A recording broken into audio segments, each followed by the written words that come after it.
come along. It's time to learn and sing our song. With fun and games, we'll play all day and learn new things along the way. We'll count the stars and dance in rain. We'll find adventures in every lane. With laughter bright and hearts so wide, on this journey we'll take pride. Let's explore the world so grand, with magic in our hands. Through fields of dreams we'll boldly roam. Together we'll call this place our home.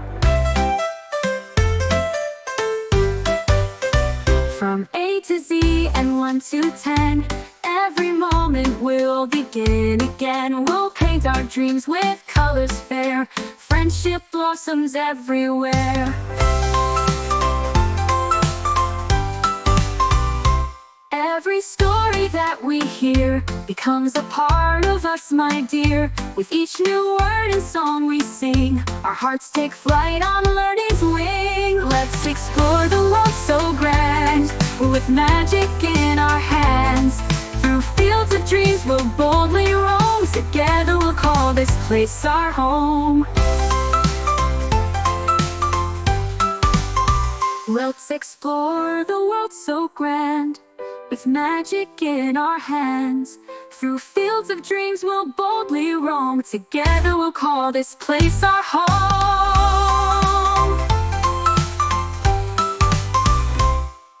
The past tense, as one of the most essential components of language, had played a crucial role in enabling us to articulate our experiences, convey our memories, and construct narratives that bridged the gap between what had once been and what was now, serving not only as a grammatical tool, but also as a repository of history and emotion. It had allowed individuals to recount events with clarity and precision, whether in everyday conversation or in the realm of literature, where writers had used it to create immersive worlds filled with rich, layered histories and characters whose lives unfolded over time, imbuing their stories with a sense of realism and continuity that resonated deeply with audiences who could relate to the idea that everything in life was part of a larger, unfolding narrative. And by employing regular forms such as walked, talked, or played, alongside the more unpredictable irregular forms like went, saw, or did, speakers and writers alike had mastered the art of storytelling, ensuring that the temporal context of their actions and events was clearly understood, thereby enriching communication and preserving the nuances of human experience.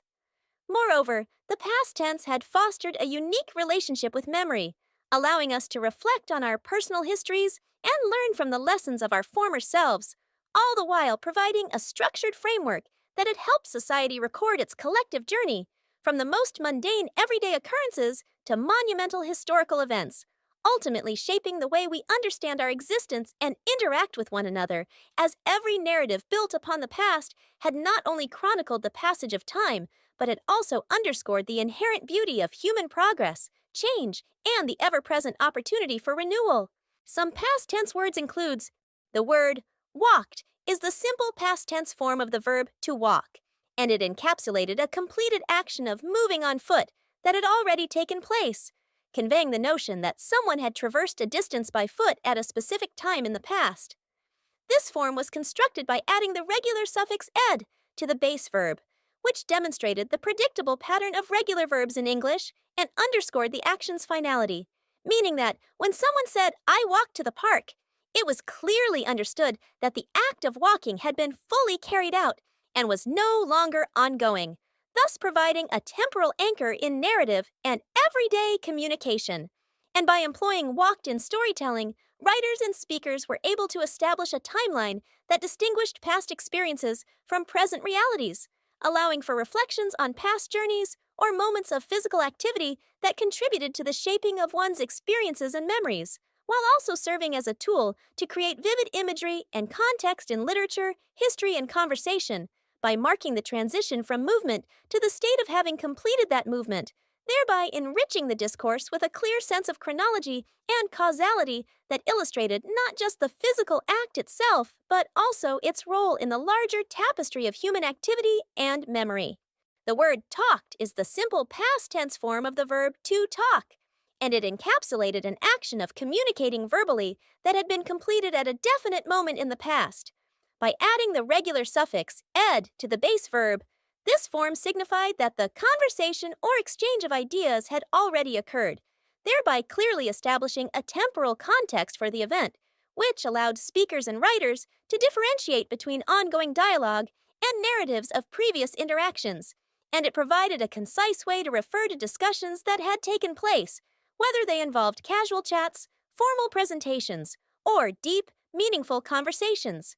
Using talked in a sentence such as, they talked about their plans, immediately conveyed that the exchange was a concluded event, thus aiding in the clarity of the narrative and ensuring that the listener or reader understood that the communication was confined to a past time frame, which in turn contributed to the orderly structure of stories and reports by anchoring events in a timeline that was easy to follow. And it also underscored the inherent value of reflection on previous dialogues as a means to understand progress, decisions, or changes in relationships over time, while simultaneously reinforcing the grammatical consistency of English by adhering to the rules of regular verb conjugation, making it an indispensable component in the articulation of past experiences and a vital tool for recounting histories, personal memories, or any instances where the speaker intended to mark the closure of an episode of communication.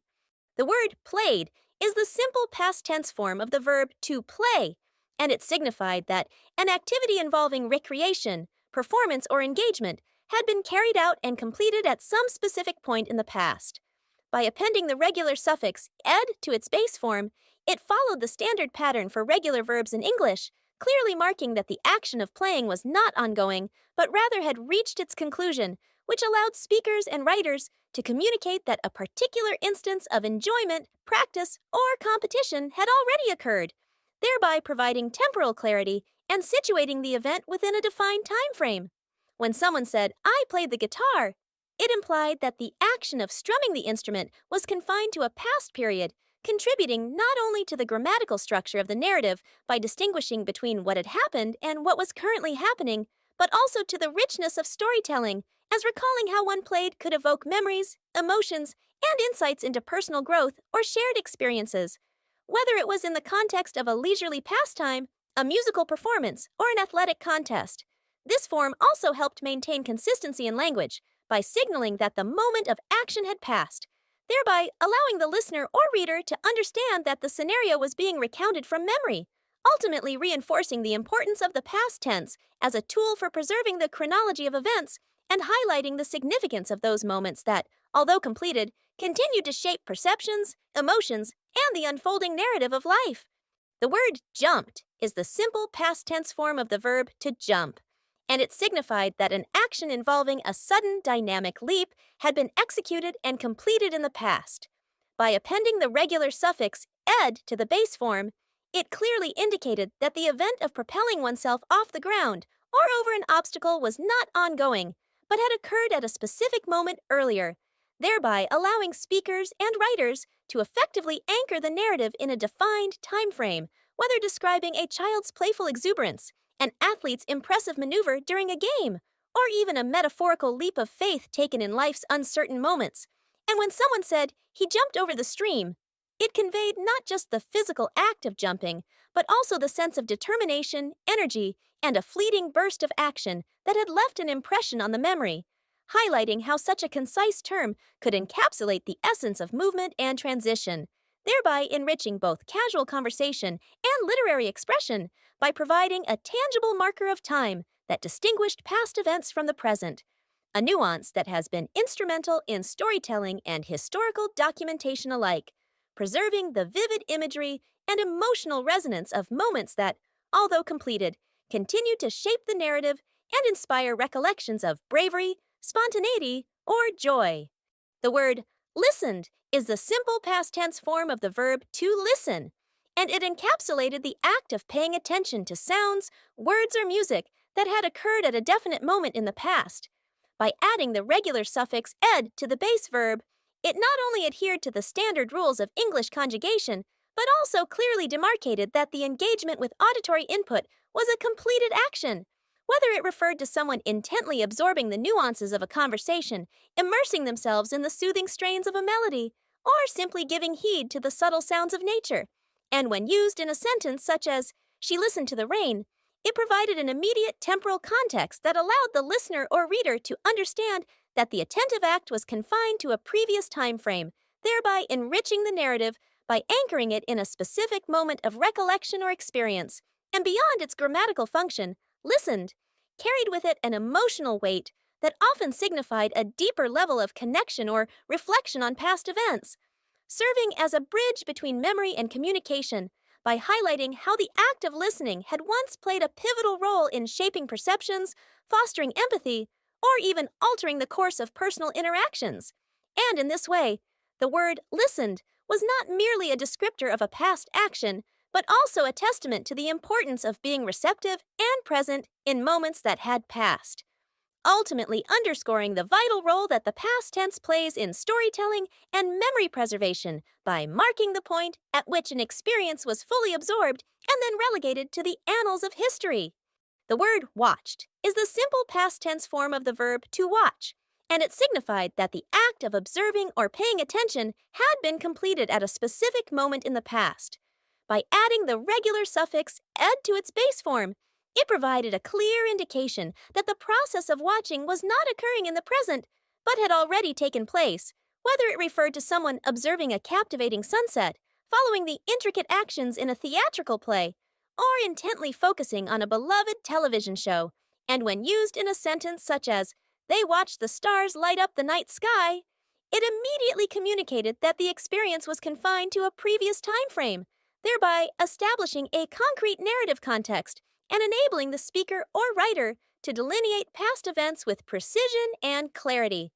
while also evoking the emotions and memories associated with those moments of observation, as the act of watching often involves not only the visual experience, but also the emotional resonance and reflective contemplation of what was seen. In this way, watched functioned as both a grammatical marker and a bridge to personal or collective recollection, highlighting the importance of the past tense in structuring our narratives, preserving the details of our experiences, and allowing us to share stories that are rich with context, sentiment, and historical significance, ultimately underscoring the essential role that such verb forms play in capturing the fleeting nature of time and memory in the art of storytelling. The word ran is the simple past tense form of the irregular verb to run, and it signified a completed action of moving quickly on foot or through space that had occurred in the past.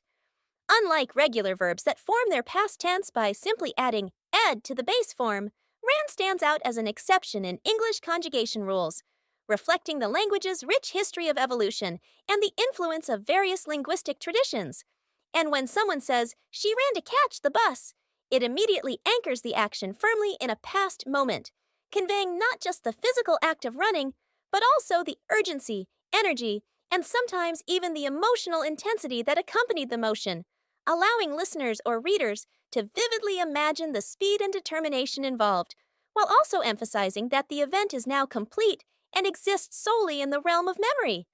Through its usage, ran has served as a concise yet powerful linguistic tool that encapsulated the transition from a state of potential energy to one of kinetic action.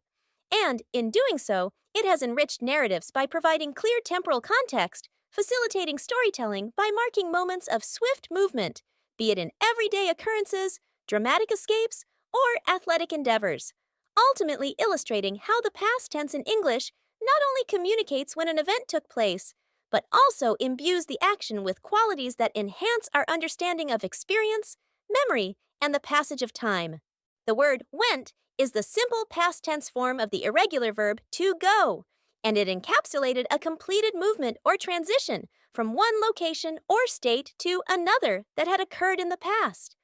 Unlike regular verbs that simply add an ed ending to form the past tense, went reflects the unique and historical evolution of the English language, serving as a vivid marker of action that is firmly rooted in a past moment. And when someone says, "He went to the market," it immediately situates the narrative in a specific time frame, conveying not only the physical journey that was undertaken, but also implying a sense of purpose, decision, or necessity behind that movement, thus enriching the storytelling by providing both a temporal and contextual anchor for the event, while simultaneously inviting the listener or reader to recall their own experiences of transition and movement.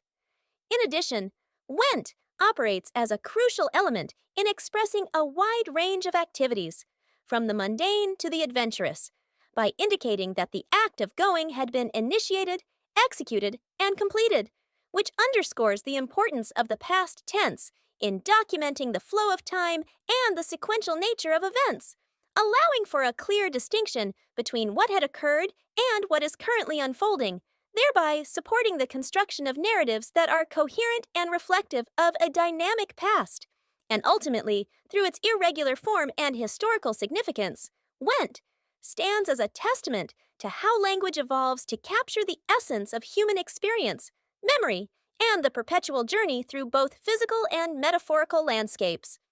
The word saw is the simple past tense form of the irregular verb to see, and it encapsulated the act of perceiving something visually at a definite moment in the past, marking a completed event of observation that had already occurred. Unlike regular verbs, which typically take an ed ending, saw stands as an exception in English conjugation, representing the evolution and rich history of the language. And when someone says, "I saw a shooting star," it immediately anchors the observation in a specific time, conveying not only the physical act of seeing, but also evoking the emotional and sensory details associated with that moment of realization, whether it was the brilliance of the light, the fleeting nature of the phenomenon, or the surprise and wonder that accompanied the sight, thereby enriching narratives and personal recollections with a vivid snapshot of a past experience. By using saw in storytelling and everyday conversation, speakers and writers have been able to provide clear temporal context that distinguishes between ongoing perception and completed moments of observation, facilitating a deeper connection with the audience by inviting them to recall their own experiences of discovery and visual encounters.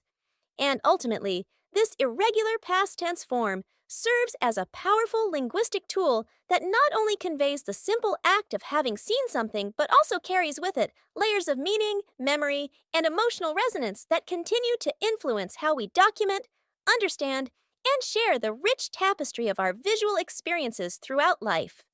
The word came is the simple past tense form of the irregular verb to come,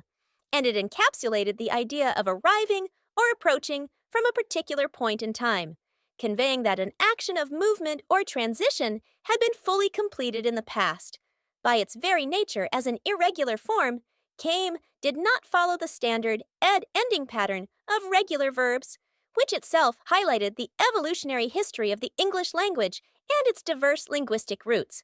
And when someone said she came to the party, it immediately established that her arrival had occurred before the moment of speaking, providing a clear temporal boundary that separated the past event from the present, while also inviting the listener or reader to understand that this arrival was not just a physical movement, but often carried with it connotations of intent, invitation, or the culmination of a journey, whether literal or metaphorical. Through its use, came had allowed speakers and writers to craft narratives that were rich with context and chronology, helping to piece together sequences of events in a way that underscored the importance of timing and change. And it also played a pivotal role in shaping personal recollections and historical accounts by marking moments of transition that had already transpired, thereby enriching storytelling and communication with layers of meaning that connected past experiences to present understanding, ultimately reinforcing the value of the past tense as a tool for reflecting on completed actions and the enduring impact of those moments on our collective memory. Thank you for having joined us on this journey into the realm of the past tense. We had enjoyed taking you back in time and hoped that you had appreciated the stories we had shared. If you had found our exploration both enlightening and engaging, please had liked the video and had subscribed to our channel for more reflections on days gone by. Your support had meant the world, and we had eagerly looked forward to sharing even more historical narratives with you in the future. And have some fun.